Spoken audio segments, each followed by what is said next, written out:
بسم الله الرحمن الرحیم ملګرو راځو په دې ویډیو کې موږ تاسو خبره کوو چې how to pass a pointer to a method یو method یا یو فنکشن ته به تاسو څنګه یو پوینټر اور پاس کوئ نو راځو C++ ته دلته ملګرو زه راځم اول ځان ته یو فنکشن جوړوم او د فنکشن کار د چې زه به ورته وایم چې void show address دا به د فنکشن نوم به وي show address او کار به موږ دغسې ځي چې موږ ته به اډرس یې شو کوي سمه ده خو دې ته به زه وایم چې ته اول واخله یو پوینټر واخله سمه ده نو int static p مې واخیسته یعنې دې ته به پوینټر ویریبل راځي نورمال ویریبل به نه راځي چې کله هم دا څوک اکسس کوي چې کله هم دا بله فنکشن اکسس کوي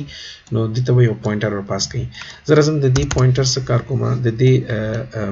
میتھډ ډیفینیشن لیکم او ما خبر دی نو زه ورته وایم چې شو که ماته څه اډرس دا مې واخیسته او هغې نه پس به زه ورته وایم چې د دې ډیفینیشن د څه شی وي int زه به ورته وایم چې static p دا مې واخیسته د دې ډیفینیشن د څه وي همیشه ورته وایم چې کله هم دا فنکشن زه کال کوم نو هغه دې ماته سی آوټ کوي څه شی یو میسج هغې کې دې لیکي چې the past address صحیح ده as دا مې ولیکه as p سمه ده the past address is p چې کوم اډرس دې ته پاس شو هغه دې ماته شو کوي او هغې نه پس دې ماته یو میسج راکوي which contain the value of څه شی لري چې دا ویلیو پکې پرته ده زه ورته وایم چې ماته ویلیو هم ښیي value of دا ګورئ ملګرو زه بهر راوځم value of static p نو دا اولنی ویډیو ګورئ که په دې سر نه خلاص چې دا پی څه معنی او static p څه معنی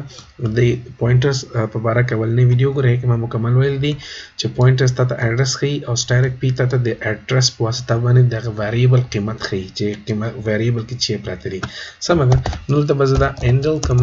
اخر کې به زه دا انډل واخلم دا ګورئ دا یو وړوکی غوندې میسج ما ولیکه خلاص هم به ماته چې ښیي ویلیو به ښیي او هم به ماته څه شی ښیي اډرس ښیي اوس ګورئ دلته راځم زه مین فنکشن ته راځم اول یو پوینټر اخلم چې int static ptr ما یو پوینټر واخیسته هغې نه پس int n1 مې واخیسته یعنې نمبر 1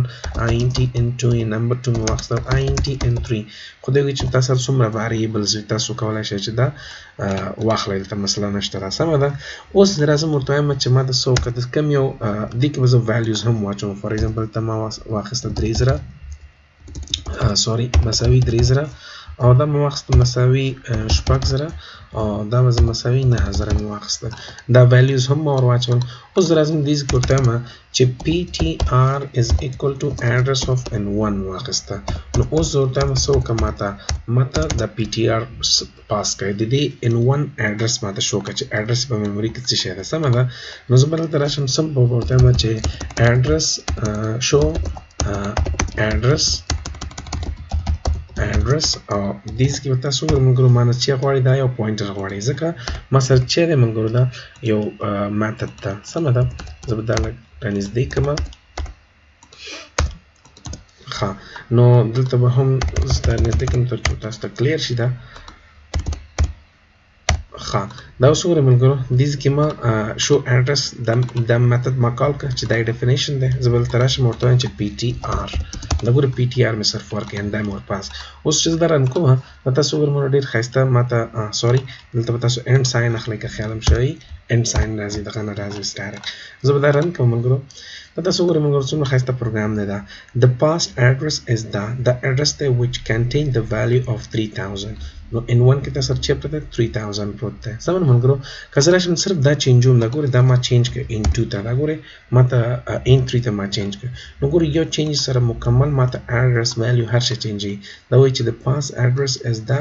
235fe3c او which contain the value of 9000 نو دا یو داسې فنکشن دی چې دې ته به ته څه کار کوي یو اډرس به ور پاس کوي هغه اډرس به تا ته څه کار کوي هغه اډرس به تا ته شو کوي او په هغه اډرس کې کومه ویلیو پرته ده هغه به تا ته شو کوي سمه ده نو په دې شکل دا اوس ډېر اسانه خبره که ته دا دوباره کال کوي سپوز زه دا دوباره کال کوم دې کې زه ورته وایم چې ptr دا زه ptr کې ماته مساوي واچوه څه شی n sign of n2 راته واچوه سمه ده نو د n2 اډرس مې واچوه هغې نه پس ورته وایم چې شو که ماته څه شی وکړه اډرس آف څه شی